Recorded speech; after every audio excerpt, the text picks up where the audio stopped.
Apps కేసులో CID ఎదుట హీరోయిన్లు నిధి అగర్వాల్, అమృత చౌదరితో పాటు యాంకర్ శ్రీముఖి విచారణ ముగిసింది. గంటన్నర పాటు ఆమెను విచారించారు. M88 అనే బెట్టింగ్ యాప్తో ఒప్పందాలు, ఆర్థిక లావాదేవీలపై స్టేట్మెంట్ను రికార్డ్ చేశారు. అయితే తన ప్రమేయం లేకుండానే బెట్టింగ్ యాప్స్ కు ప్రమోషన్ చేయాల్సి వచ్చిందని శ్రీముఖి చెప్పినట్లు సమాచారం.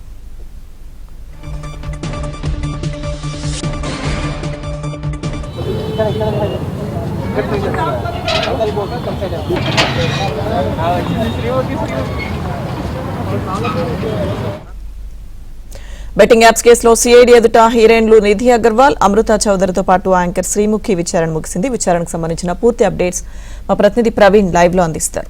ప్రవీణ్, ఆన్లైన్ బెట్టింగ్ యాప్ కేసులో ఇప్పటికే ముగ్గురు విచారణ ముగిసిందని చెప్పాలి. ఇప్పటికే శ్రీముఖితో పాటు నిధి అగర్వాల్, మరోవైపు ఈ కేసులో ఇప్పటి వరకు 29 మంది నిందితులుగా చేరుస్తూ కూడా పోలీసులు విచారణ జరిపినటువంటి పరిస్థితి కూడా కనబడుతుంది. గతంలో మియాపూర్, మరోవైపు పంజాగుట్టలో నమోదైనటువంటి ఎఫ్ఐఆర్ను ఆధారంగా చేసుకుని సిట్టు దర్యాప్తు కూడా కొనసాగిస్తుంది. అమృత చౌదరి అనేటువంటి ఒక సోషల్ మీడియా ఇన్ఫ్లుయెన్సర్, ఈమె ఇప్పుడే ఇండస్ట్రీకి కొత్తగా వచ్చినటువంటి హీరోయిన్. ఈమె కూడా చాలా బెట్టింగ్ యాప్లను ప్రమోట్ చేసింది అనేటువంటి అభియోగాలతోటే ఈరోజు విచారణ జరిపి స్టేట్మెంట్ కూడా రికార్డ్ చేసినటువంటి పరిస్థితి కనబడుతుంది.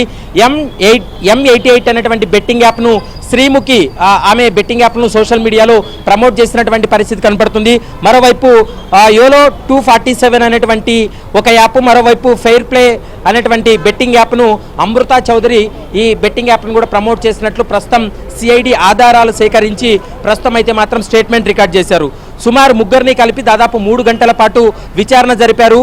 బెట్టింగ్ యాప్ ప్రమోషన్లో కుదుర్చుకున్నటువంటి ఒప్పందాలు, ఆర్థిక పరమైనటువంటి లావాదేవీలపైన కూడా ఇప్పటికే సిఐడి పూర్తి స్థాయిలో వారిని ప్రశ్నించింది.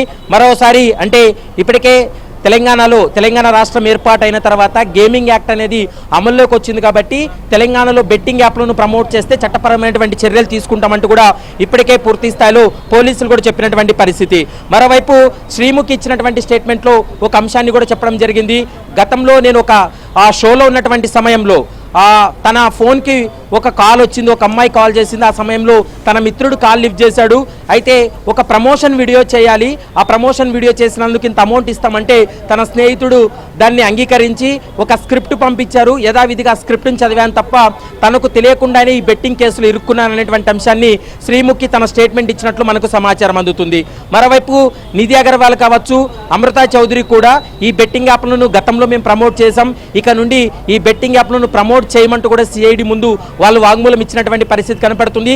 ఇప్పటికే 29 మందిని ఈ కేసులో నిందితులుగా చేర్చడం జరిగింది. 29 మందిని కూడా రోజువారీ విచారణ కూడా జరిపినటువంటి పరిస్థితి కనపడుతుంది.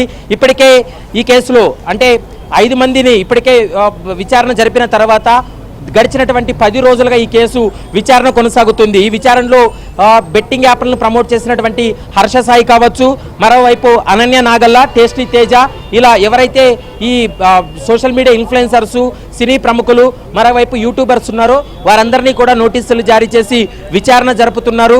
కాబట్టి మరోసారి బెట్టింగ్ యాప్లను ప్రమోట్ చేస్తే చట్టపరమైనటువంటి చర్యలు ఎదుర్కోవాల్సి వస్తుందంటూ కూడా సిఐడి ఇప్పటికే వార్నింగ్ ఇచ్చినటువంటి పరిస్థితి.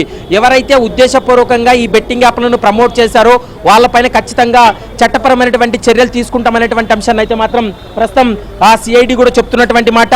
తెలంగాణ రాష్ట్రం ఏర్పాటైన తర్వాత గేమింగ్ యాక్ట్ అనేది అమల్లోకి వచ్చిన తర్వాత ఎవరెవరైతే బెట్టింగ్ యాప్లను ప్రమోట్ చేశారో వారిపైన ఖచ్చితంగా చర్యలు తీసుకుంటామనేటువంటి అంశాన్ని కూడా ప్రస్తుతం పోలీసులు కూడా చెప్తున్నటువంటి మాట మనకు కనిపిస్తుంది. మరి రేపు ఎల్లుండి కూడా ఇంకా మిగిలినటువంటి యూట్యూబర్సు, సోషల్ మీడియా ఇన్ఫ్లుయెన్సర్సు, సినీ ప్రముఖులు ఇంకా ఎవరెవరైతే ఉన్నారో వారందరినీ కూడా విచారణ జరిపి స్టేట్మెంట్ రికార్డ్ చేసేటువంటి అవకాశం ఉంటుంది. ఈరోజు శ్రీముఖి, నిధి అగర్వాల్, అమృత చౌదరి వీరి ముగ్గురిని కూడా మరోసారి విచారణకు అవసరమైతే పిలుస్తాం, అందుబాటులో ఉండాలంటూ కూడా సిఐడి అయితే స్పష్టం చేసినటువంటి పరిస్థితి అయితే కనపడుతుంది. వీళ్ళు ఆ యాప్లతో కుదుర్చుకున్నటువంటి ఒప్పంద పత్రాలతో పాటు ఆర్థిక పరమైనటువంటి లావాదేవీలు అంటే బ్యాంక్ స్టేట్మెంట్లు సైతం సిఐడి కూడా అప్పగించినటువంటి పరిస్థితి అయితే కనపడుతుంది.